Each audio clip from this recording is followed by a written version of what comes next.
Hey guys, welcome to my channel. My name is Tamar, and in this episode we're going to talk about 5 Hebrew words and their explanation and their fascinating history. These 5 words are going to be related to war and army terms because we are in the midst of a war, so I felt that it's appropriate to talk about these words, but we will have more episodes in the future about Hebrew words in different topics that a few people have asked about in some of the comments. The first word is Miluim, which basically means the reserve forces. Today, in the midst of the war, we have about 300,000 Miluim soldiers that are here to reinforce the regular army. In more peaceful times, the army is mostly based on younger soldiers that are in their mandatory service, girls and boys ages 18 to about 20. But in special times, in times of war, we need extra reinforcement from these reserve forces. When I say Miluim, I can be referring to the Miluim reserve soldiers that are currently now reinforcing our army. Miluim can also mean the days of Miluim that they do every year, meaning to keep these soldiers fit so that they can serve in when they are needed in time of war. Every year or every other year or every few years, they have Yemei Miluim, which means days of reserve duty, where they come in and they retrain so that when they're needed, they're able to perform their service. And this is kind of what the meaning was in the Torah, in the Bible. Yemei Miluim, the days of Miluim, are days that the holy priests, the Kohanim, had.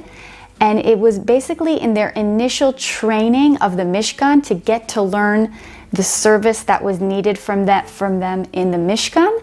They had Yemei Miluim, which trained them so that they could do their job. This expression was taken from the holy priests, Yemei Miluim, to mean an army term, which means reserve forces coming in every year, every other year, and training so that when they're needed to be reinforced, as they are needed today, unfortunately, they are able to do their job. 1948, David Ben-Gurion, who loved language, wanted to call these extra forces Miluim. Till today, people that go to Miluim say that they got a Tzav Shmona, they got order number 8. And this was because the law under which Miluim was written in a specific section of the law, section number 8, which is why till today people say I got a Tzav Shmone, which means I've been called up for the reserve forces. The next one is another military term originating from the Bible,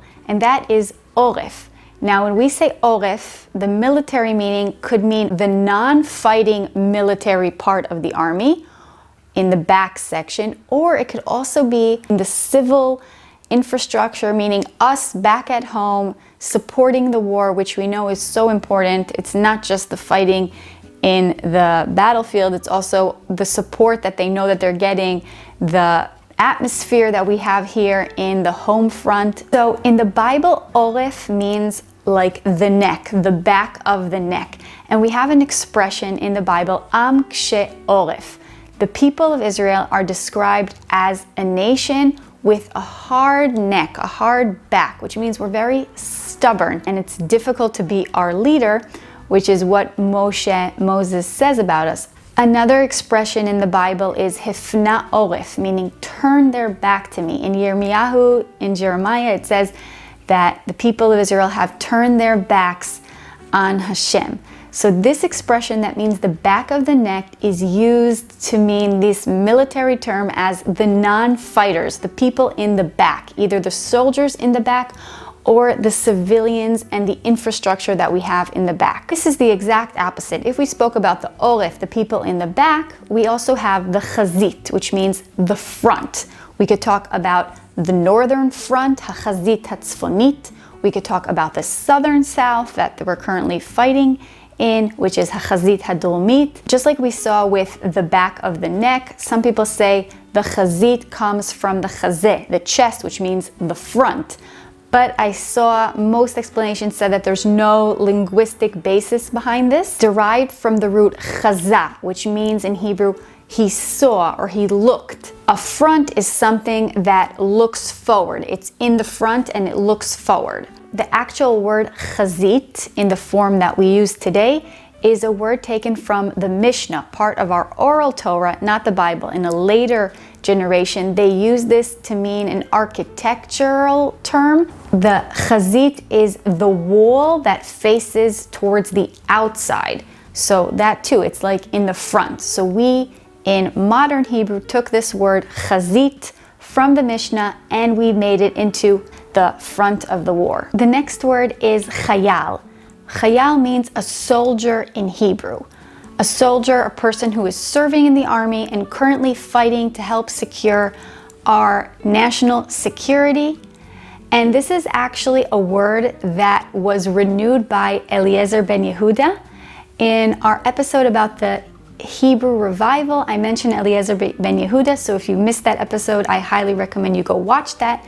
And in that episode, we talk about how Eliezer ben Yehuda liked sometimes borrowing some words from Arabic. And Chayal in Arabic actually means a horse. So Eliezer ben Yehuda took this meaning to mean a warrior fighting on a horse, and then to a more general term, which means a warrior in the army, which means our current modern use of soldier. He connected it with a very similar word in the Bible, which is not chayal, but chayil.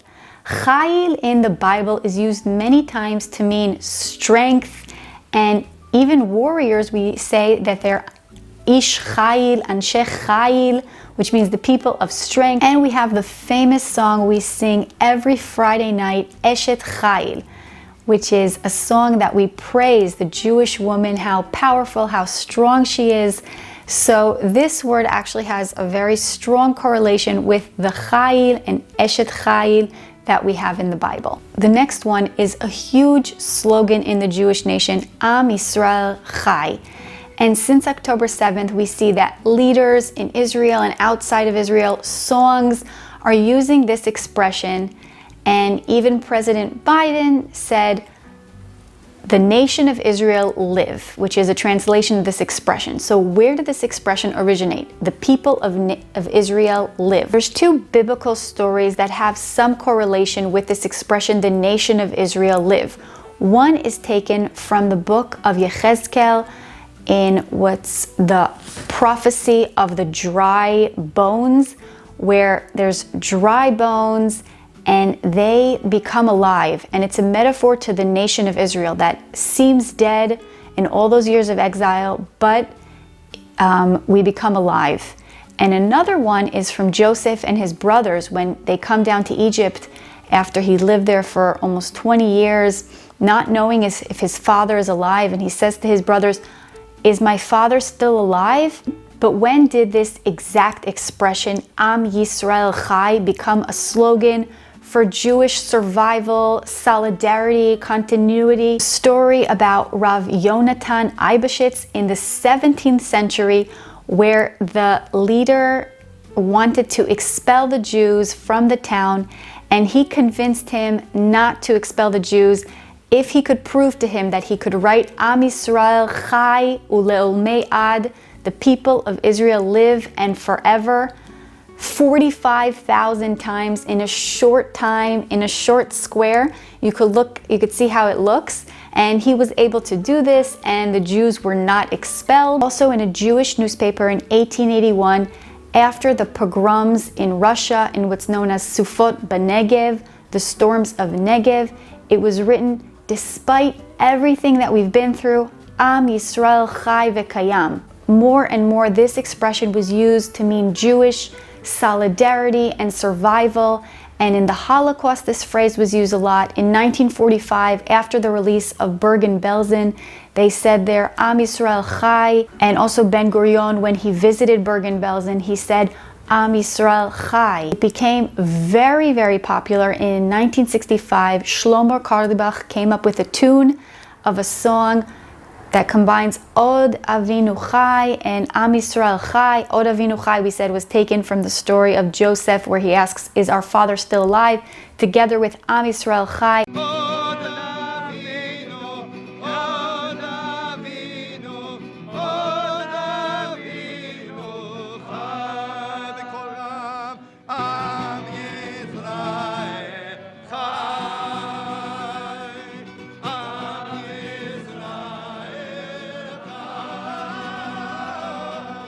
This song became very, very popular and was sung at a lot of the protests that called to free Soviet Jewry. This song till today is very, very popular and is used as a Jewish anthem right after Hatikva. And since then we have many, many more songs that use this slogan. One very famous one is in 1983, the Israeli Eurovision song sung by Oref.